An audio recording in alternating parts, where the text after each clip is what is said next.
इस छोटे मगर बहुत महत्वपूर्ण कार्यक्रम में उपस्थित सुप्रीम कोर्ट के निवर्तमान न्यायमूर्ति श्रीमान सुभाष रेड्डी जी, मेरे साथी मंत्री श्रीमान BL वर्मा जी, सचिव सहकारिता Shri Gyanesh Kumar ji, Shri Vijay Kumar ji, Shri Manoj Mittal MD CEO IFCI limited, Shrimati P Lakshmi MD SDMS और आज इस कार्यक्रम में उपस्थित सहकारिता विभाग के सभी अधिकारी कर्मचारी गण और कुछ प्रतिनिधि जिनको सालों से सहारा ग्रुप की ये 4 क्रेडिट सोसाइटियों में जिनकी राशि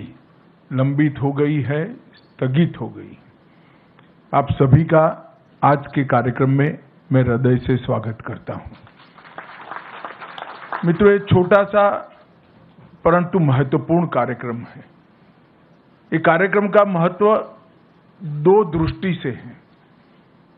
एक तो करोड़ों ऐसे लोग जिनकी गाढ़ी कमाई एक 4 क्रेडिट कोऑपरेटिव सोसाइटियों के अंदर स्थगित हो गई।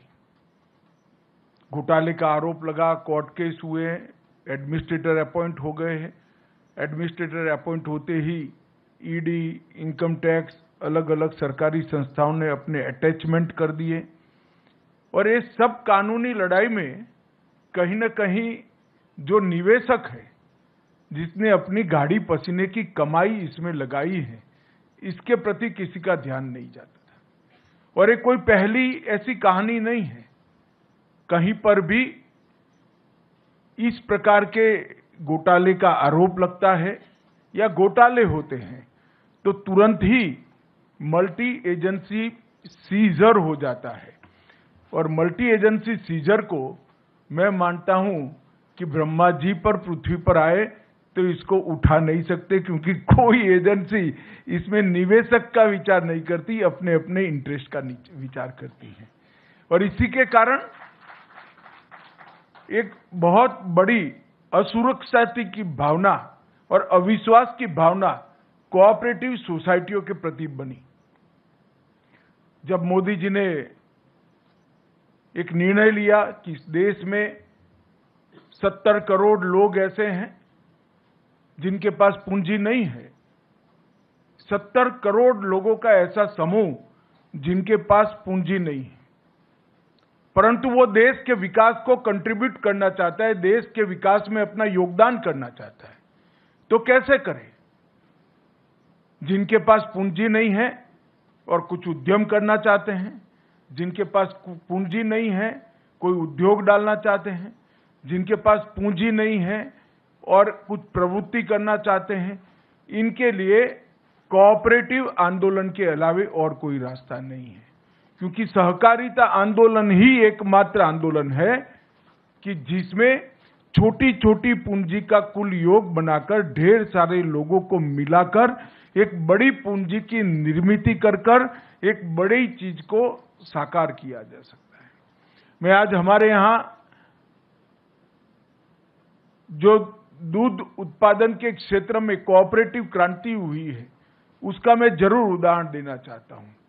सिर्फ गुजरात में 36 लाख बहनें हर रोज दूध का उत्पादन करती हैं और दूध का उत्पादन कर प्रोसेस कर इसको देश भर में और दुनिया भर में पहुंचाया जाता है।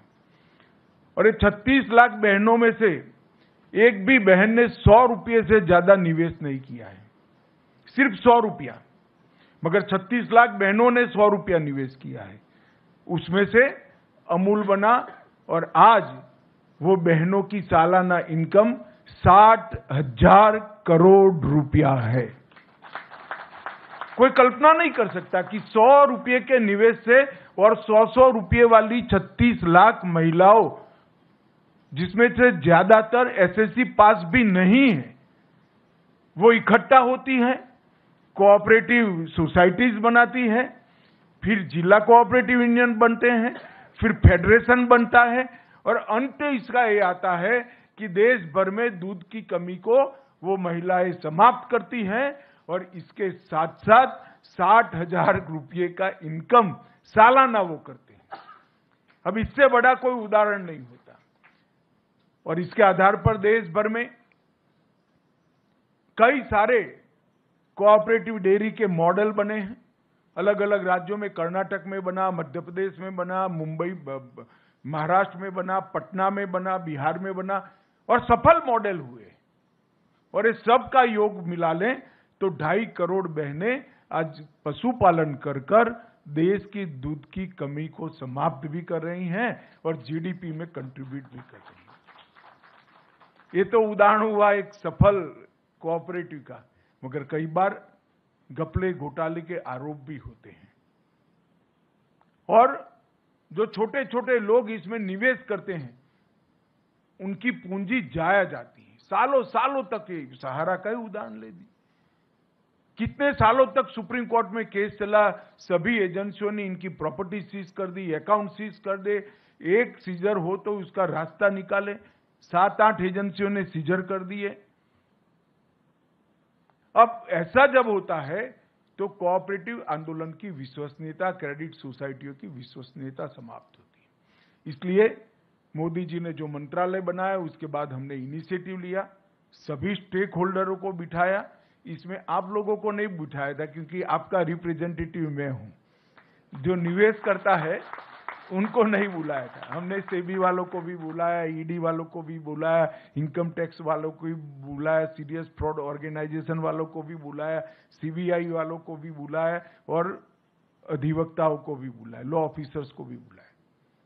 सबके साथ मिलकर हमने कहा कि हम क्या एक ऐसी व्यवस्था कर सकते हैं जिससे सभी लोग अपने दावों के ऊपर उठकर जो छोटा निवेशक है इसकी चिंता कर सकते हैं।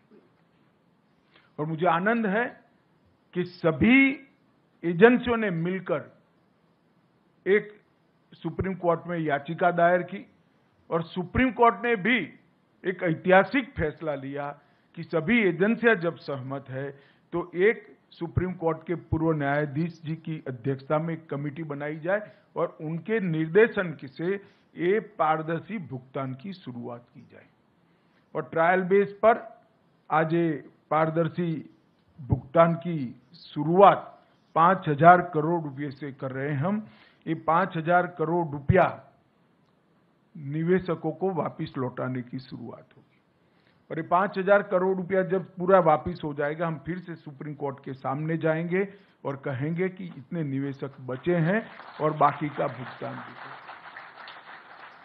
आज जो पोर्टल लॉन्च हुआ है वो पोर्टल से लगभग 1 करोड़ निवेशकों को, क्योंकि हमने तय किया है कि पहले 10,000 रुपया तक की राशि को हम भुगतान करेंगे।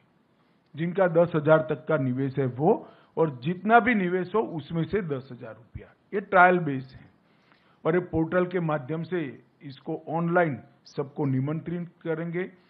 पूरे डेटा को ऑनलाइन कर दिया गया है चारों सोसाइटियों के और सीरीज ऑफ मीटिंग कोऑपरेटिव मंत्रालय के, सहकारिता मंत्रालय के अधिकारियों ने की है। हमारे जो स्टॉक होल्डिंग के साथी बैठे हैं उन्होंने भी बहुत बड़ा इनिशिएटिव दिया है। मैंने उनको चाय पर बुलाया था, मैंने बोला इसमें कमाई आपको चौनी भी नहीं होने वाली है, मगर ये सेवा का काम है, आप तत्परता से करिए। मैं स्टॉक होल्डिंग का भी धन्यवाद करना चाहूंगा कि इन्होंने बड़े मन से इसमें हमारा सहयोग किया है और रेड्डी साहब ने भी 3 से 4 बार मीटिंग कर कर इसको गति दी है। मेरा मीटिंग करना तो स्वाभाविक है, मगर सुप्रीम कोर्ट के निवृत्त न्यायमूर्ति जब आपकी परेशानी को समझकर इसके लिए परिश्रम करे, वो हमारे लिए बहुत सकारात्मक संदेश है। मित्रों, लगभग 1 करोड़ 7 लाख निवेशकों को ये पोर्टल के अंदर पंजीकरण करने का अधिकार है, जिनकी पूरी राशि लौटाई जाएगी। और कुल मिलाकर 4 करोड़ निवेशक हैं जिनको 10,000 रुपये तक की राशि प्रथम दृष्टि से उनको वापस दी जाएगी। और ये मैंने कहा ये शुरुआत है। अगर ये सफलता से होता है और सफलता से होगा, उसका मुझे पूरा विश्वास है, क्योंकि पूरी प्रणाली को मैं समझा हूं। इसमें कहीं पर भी कोई गड़बड़ की गुंजाइश नहीं छोड़ गई है और कहीं पर भी जो जेन्युइन इन्वेस्टर है इसको अन्याय होने की गुंजाइश भी नहीं छोड़ गई। जिन्होंने निवेश नहीं किया है इसको किसी भी तरह से यहां से रिफंड नहीं मिल सकता, और निवेश जिन्होंने किया है इसको कोई रोक नहीं सकता। मगर बहुत सारे निवेशक ऐसे होंगे जो ऑनलाइन पोर्टल पे शायद ना आ सके, मगर ये बहुत जरूरी है क्योंकि इतने सारे दावों का फिजिकली भुगतान संभव नहीं है। मैं आप सबसे निवेदन करना चाहूंगा कि सरकार ने सीएससी की व्यवस्था की है। सीएससी के माध्यम से आप आपका ऑनलाइन पंजीकरण करा सकते हैं, वो आपको पूर्णतया गाइड करेंगे। हम प्रयास करेंगे कि देश के सारे सीएससी को ऑनलाइन ये पूरी व्यवस्था भेज दी जाए, वो इसका स्टडी कर आपकी सहायता करेंगे। ढेर सारे लोग ऐसे होंगे जिनके मोबाइल आधार में जो रजिस्टर होंगे वो आपने बदल दिए होंगे, तो इसका भी रजिस्ट्रेशन कराना पड़ेगा, और आपके बैंक अकाउंट का रजिस्ट्रेशन तो करीब करीब सबका हो चुका है। इसमें दो ही प्रमुख शर्तें हैं, एक आधार का रजिस्ट्रेशन आपके मोबाइल के साथ होना और आधार का रजिस्ट्रेशन आपके बैंक अकाउंट के साथ होना। ये दो जुड़ाव है तो सिर्फ आपको रिसीट का वर्णन ऑनलाइन भेज देना है और एक फॉर्म डाउनलोड कर सिग्नेचर कर फिर से वापस ऑनलाइन भेज देना है। आपके पास, मैं आपको विश्वास दिलाता हूं कि 45 दिन के अंदर पैसा आपके बैंक अकाउंट में जमा हो जाएगा। इसमें आप जरा भी चिंता मत करें। मित्रों, एक बहुत बड़ी शुरुआत है। देश में ढेर सारी क्रेडिट सोसाइटियों में घपले घोटाले हुए। पहली बार मोदी जी के नेतृत्व में इतने बड़े घोटालों में पारदर्शिता के साथ आज निवेशकों को पैसा देना शुरू हो रहा है। ये बहुत बड़ी उपलब्धि है जिसका मुझे कम से कम बहुत संतोष है और आनंद है कि आज करोड़ों लोगों को अपनी गाढ़ी कमाई के पैसे, गाढ़े पसीने की कमाई के पैसे वापस मिलने की शुरुआत होगी। और मैं आशा करता हूं कि 10,000 से 15,000, 15,000 से 20,000 लगभग छोटे निवेशकों को गिन ले तो 30,000 तक के निवेशक ले लेते हैं हम, तो लगभग 2.5 करोड़ लोगों को अपना पैसा वापस मिलेगा। ये बहुत बड़ी उपलब्धि है। आज मैं फिर से एक बार न्यायमूर्ति सुभाष रेड्डी जी, स्टॉक होल्डिंग के सारे हमारे अधिकारी हैं जिसने इसमें बहुत मेहनत की है, ये सभी का सहकारिता मंत्रालय की ओर से और आप सभी की ओर से हृदय से धन्यवाद करता हूं।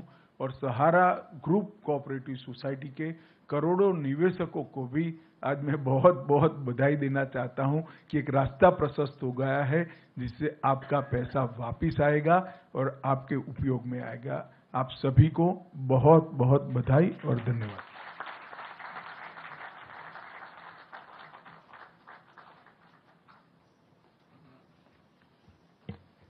माननीय मंत्री जी का बहुत बहुत धन्यवाद।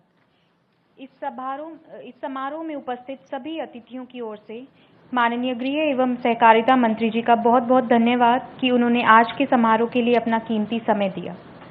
साथ ही माननीय पूर्व न्यायाधीश जस्टिस रेड्डी व माननीय सहकारिता राज्य मंत्री जी का भी बहुत बहुत धन्यवाद।